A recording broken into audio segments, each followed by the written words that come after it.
Hey, I'm Sarah Hodges, and this is Executives Uncut, the podcast where we provide solutions for the corporate cycle of hell, which somehow everyone is familiar with, even though they don't know the details about it. They hear the words the corporate cycle of hell and they just know, yes, I have experienced that. But anyway, today we're talking about social impact. So important. And I am here with David Serafine, three times author of highly visual and purpose driven wordcraft. David, I realized I always say Serafine. Like I make it sound very, very special. Justin, can you bring David in here? Here we go. Hey, David. Hello. Good Hey, morning. I always say David Serafine. Is that right? It's just David Serafine, right? Yeah, but it sounds better the way that you just said it. So go I down said, that same you know path, what? I'm right? just gonna keep going with it. David Serafine. Perfect. I say it Works for me. like it's Italian or something. But so Yep. purpose-driven, highly visual, purpose-driven wordcraft. You're a three times author and you're an executive outside of your role as an author. Can you tell us more about that? Sure. So I think that the highly purpose-driven wordcraft for me, I've always wanted to be a writer since day one. I don't have the traditional English lit background, so for me that this was quite uncomfortable for me to start down that path. But what I always loved was the creative writing process. So if it's a single sheet, if it's a particular theme, 10,000 word essay, something of that nature, always enjoyed doing that, but didn't just want to focus on the overall theme. I wanted to make it very, very visual. So it's almost like a story within the stories you're describing certain aspects of it. Oh, So you're talking about a soft drink, and you're talking about the soft drink, but talk about the bubbles, the flavor, how it hits the part of the tongue, everything. So wow. make it highly visual. So cool. Well, so before we get into that, because I want to get into that, let's tell them a little bit about how we met because we just connected on LinkedIn, right? Yeah, so I think that I actually sought you out. So one of the things I was looking for within my role was some executive leadership and coaching opportunities for my global team. And I had a chance to go through one particular one over the last month called True Colors Leadership, which was Okay. phenomenal. It's absolutely fantastic.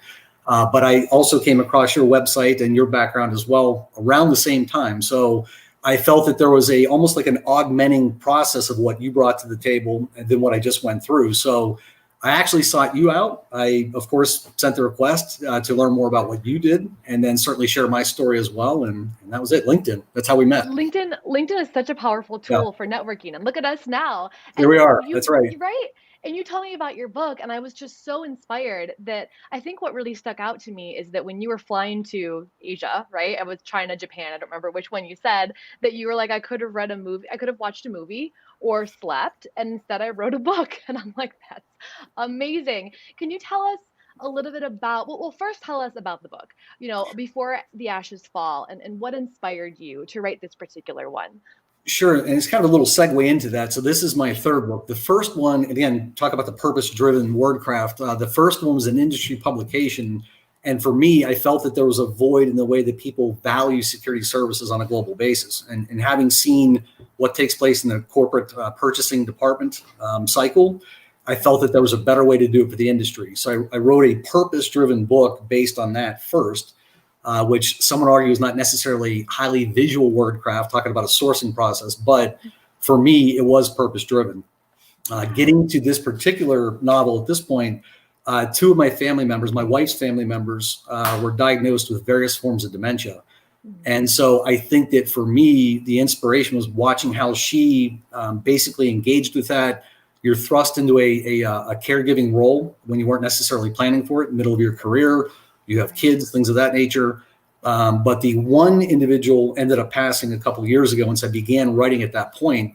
And certainly the rest of that experience that just actually ended 2 weeks ago for the second one, my mother-in-law, but watching that whole process play out, how it impacts not just the individual that's suffering from it, but the caregiver, the rest of the groups that are involved in that entire process, the dementia care practitioners, the doctors, that whole group that's involved in dementia care is what inspired me to go about and write the novel.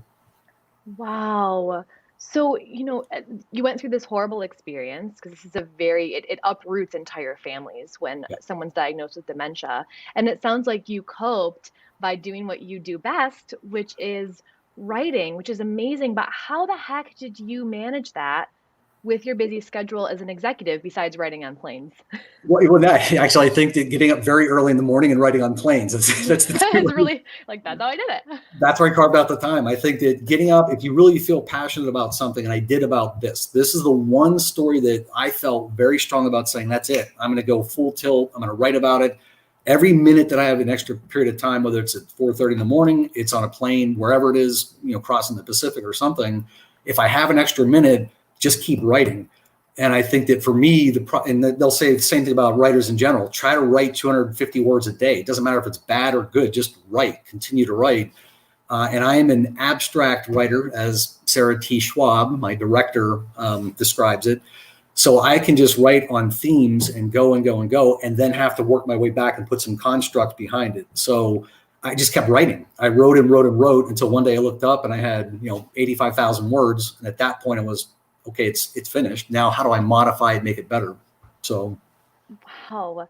So just that the desire to write, the desire to say what you needed to say to help other people experience what it's like as a caretaker or someone going through dementia just drove you to use every available moment that you had to write. Yeah, but I think that exactly right. But the other point about that is to make it brutally candid. Don't sugarcoat it. Don't treat it as you're looking for some commercial return on it. Treat it as, this is the experience I saw. Put the jagged edges around it, put the bruises around it, put the wrinkles around it. Obviously, it's a story about love, redemption, and forgiveness at the end, so it does come full circle. But for me, this is what it looks like. This is what it is, and don't sugarcoat it. Well, and it sounds like that's really paying off, that candid, authentic honesty, because now it's being turned into a movie, right? Can you tell us more about that?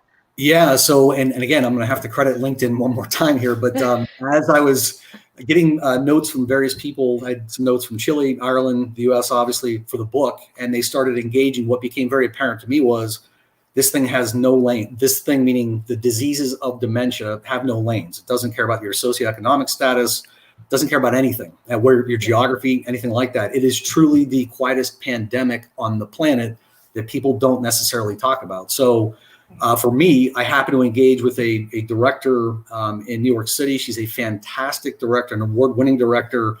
And so I shared my book with her, and she read it and then said, hey, I think that this makes sense to adapt this for a film. And so we started talking from there and engaging, collaborating. She put a fantastic script around it. And so, yeah, and she's an award-winning director. She's, and again, this goes back to the point about being uncomfortable. She comes from that background. I do not. So right. As far as being uncomfortable and learning, she's the one I'm learning from. So it's a great process for me too. Wow, that's phenomenal. So you had this passion, you coped, after this death in your family by writing, and now it's grown into this film. And am I to understand that there's also a social impact element to it, an outreach element to it? Yeah, so I think that, one of the things, and this is absolutely not a knock on the dementia-themed films before. So everybody's heard of The Notebook. They've heard Still Alice. They might have heard of Away from Her. These are fantastic stories. They did a phenomenal job of framing dementia, but they framed it with a singular voice. The voice that has not been framed within a film, and this is important to note, the dementia diseases, the communities most impacted are the minority communities. Statistically, they're the most impacted communities on the planet. So when you look at that and say, this casting, this approach is reflecting a voice that has not been spoken yet on film, this is a significant, I think, a significant piece of articulating what that whole voice looks like for dementia. What do the diseases look like? That's a unique aspect of how the film is playing out. So it's got to be holistic and representation of who is impacted by this disease. And I think that we have done that with what we're trying to do with the film. Wow, that's so amazing. So I'm thinking about all of the executives I coach, right, who are so focused on their companies, but do have passions outside of that. And I'm wondering, how has this social initiative with dementia improved your ability to lead?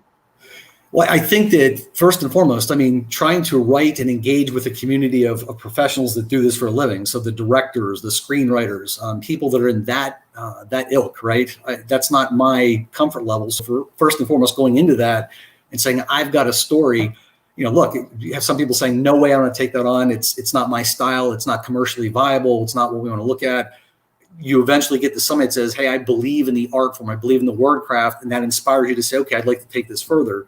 So on that point, the social impact of getting telehealth, getting the awareness in the film festival circuit, engaging direct with the communities most impacted by the diseases themselves, that is uncomfortable. That's meaning I have to reach out to doctors, researchers, dementia care advocates and saying, hey, I would like you to come and help me do something that I'm not proficient at doing, but we absolutely are all connected to this singular issue, that being dementia. So getting involved in communities, being humble, being genuine about what learning it is on my end as well as their end, but trying to make an impact bigger than me.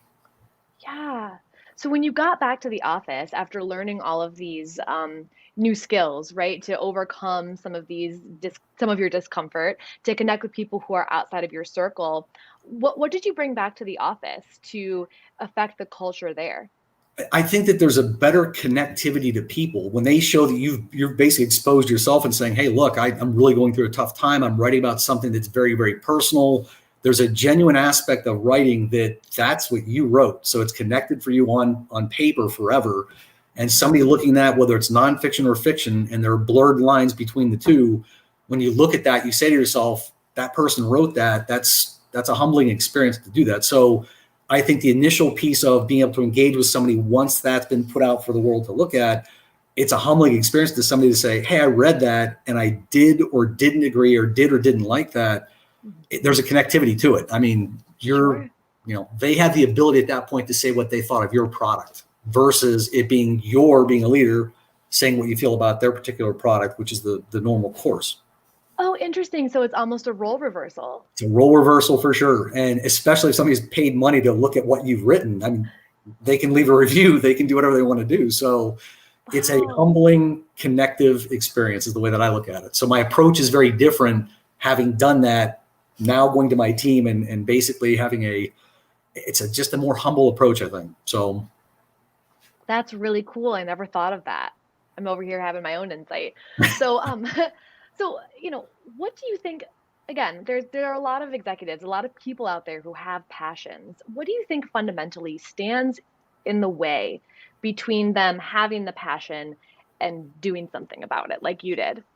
I don't, and so I can't speak for what stops other people from doing it. I think one of the things that I would observe and say is that I think a lot of these wonderful companies that are out there, the Fortune 500, Fortune 1000 companies that are out there, they have very good and precise corporate social responsibility objectives. And so if and when you're looking at, you can Google it on any Fortune 1000 company, you can find their corporate social responsibility lead, and you can find out what that company is focused on for the next 1, 2, in some cases 5 years down the road.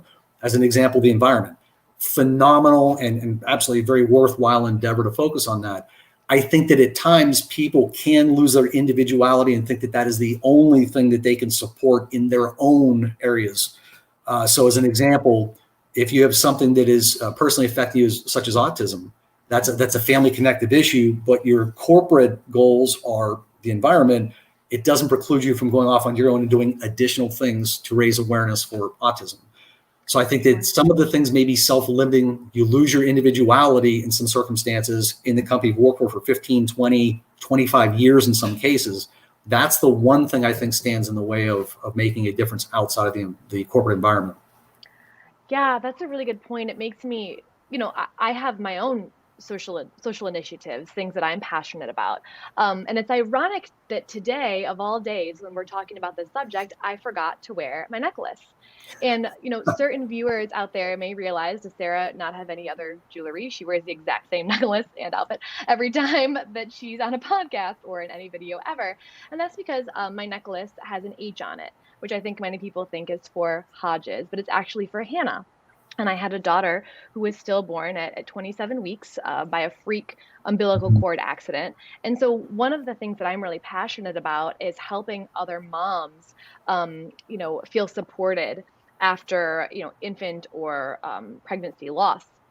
And here I am, a coach, right? And I have done almost nothing to help further that that initiative. What advice would you give to me to get started? See, what's funny about that is I would actually spin that differently. I would say that you doing what you are doing is helping on a very broad impact for people like myself, that I've got my goals and objectives. You're an executive coach. I mean, from that standpoint, I think you actually are doing exactly what it is you're suggesting other people look at and self-examine and do. So from that standpoint, I would argue that you're doing that. Now, for that specific issue, again, reaching out to like-minded people, reaching out to the organizations that represent that particular group. Look, I started writing to dementia practitioners, Us Against Alzheimer's, alts.org. I wrote to everybody and anybody that would respond to anything on LinkedIn. And I think the same thing I would suggest with that is to do the same. Reach out and just tell your story. Be genuine about it. And you'll find the people of your tribe, so to speak, that align with you, and it starts growing. But I would suggest don't shortchange yourself, because you're doing that right now with me and others. So you're doing it. Awesome. Thank you so much. I appreciate that. And I wonder if there's some unconscious competence that other executives where they are furthering their passion and don't even realize that they're doing it, and taking ownership of it can be a really good starting point to perpetuate it even further. Absolutely. I think you're right. I mean, I think that if people are in these leadership roles, there's a reason why they got there. They have the skills to do it. They've got the pedigree to do it.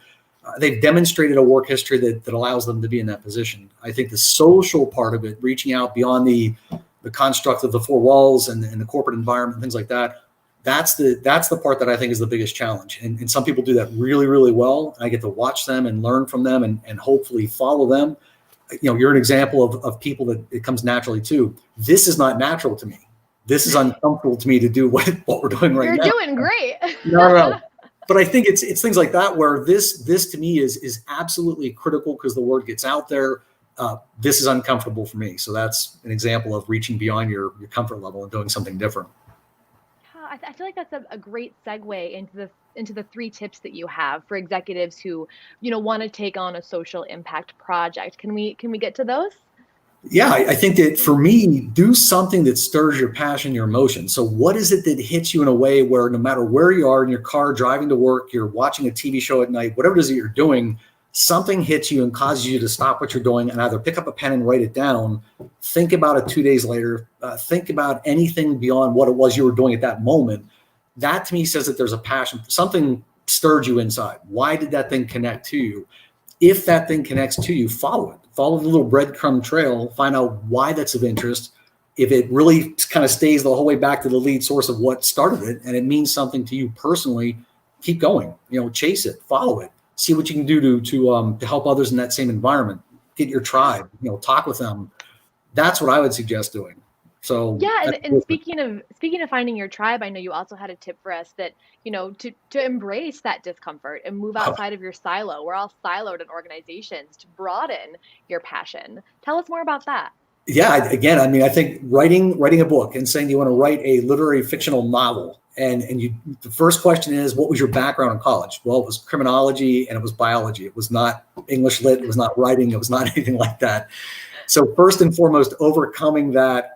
How do you write when you haven't done things like that? That's the first thing for me, but just doing it. Doing it is the process of failing and then learning from it and then doing it more. Just get outside your comfort zone and try doing it. That's the best advice I have. For me, it's not prescriptive. I don't have a point A to point, to Z. This is how you go about doing everything and things happen. I'm very much there's Z. That's where I want to get to. And then, basically fumble the ball all the way to Z multiple times over. Just don't make the same fumble in the same yard line the next time around. So that's, yeah, which is perfect leading into your third tip, which was make it personal and make it human. It sounds like you're describing that now. Just let yourself fumble once in a while, just maybe not twice. I think the thing is that for me, don't make it so mechanical. I want it to be human, especially if it's a social impact thing for me. One of the things you look for when you're funding a film is the corporate donation, the corporate sponsorship, investors. When you're talking to folks that are in those positions to make a difference, a lot of times, first 5 seconds, nope, I don't do that. I do tech, and tech that has a value in what it is that they're doing, or I do real estate and that has a value in what they're doing. But I think at the end of the day, you look for that person that says, I have that that personal connection to what you're storing. I believe in that story.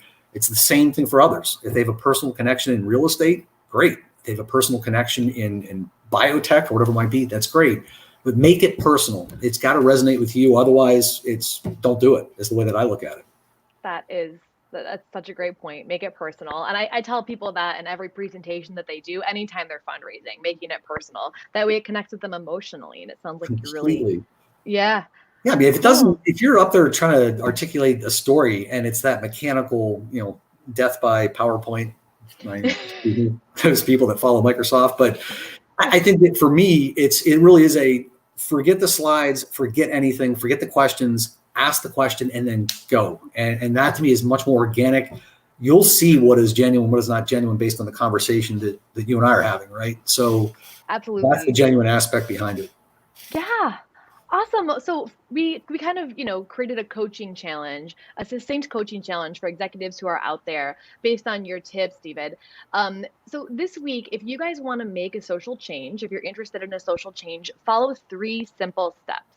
Number one, identify where you'd like to have a social impact. Like what you were saying earlier, David, if something, stirs you and you're like, oh man, that really affected me. Where do I want to go with that? Just notice it, identify it.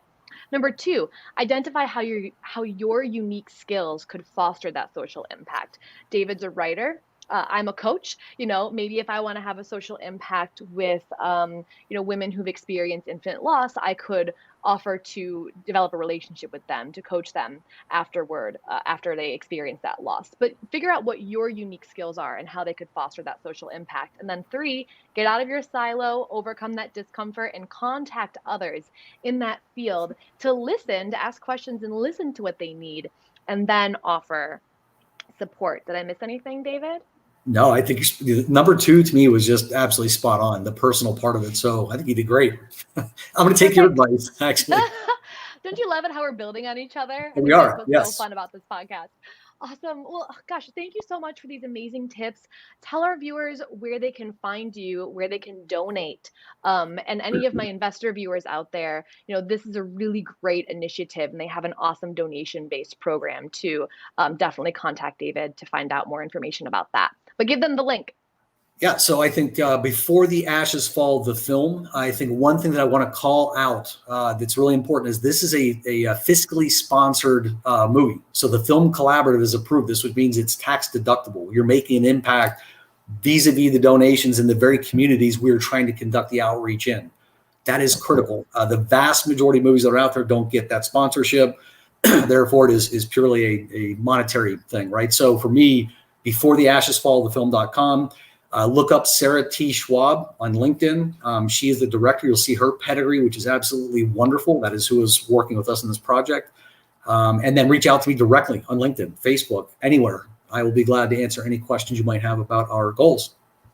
Awesome. Thanks again, David. This was really fantastic. I am going to do whatever I can to support this film because I think that the way that you've also converted it to promote outreach in communities is just phenomenal. You've really taken this and flown with it.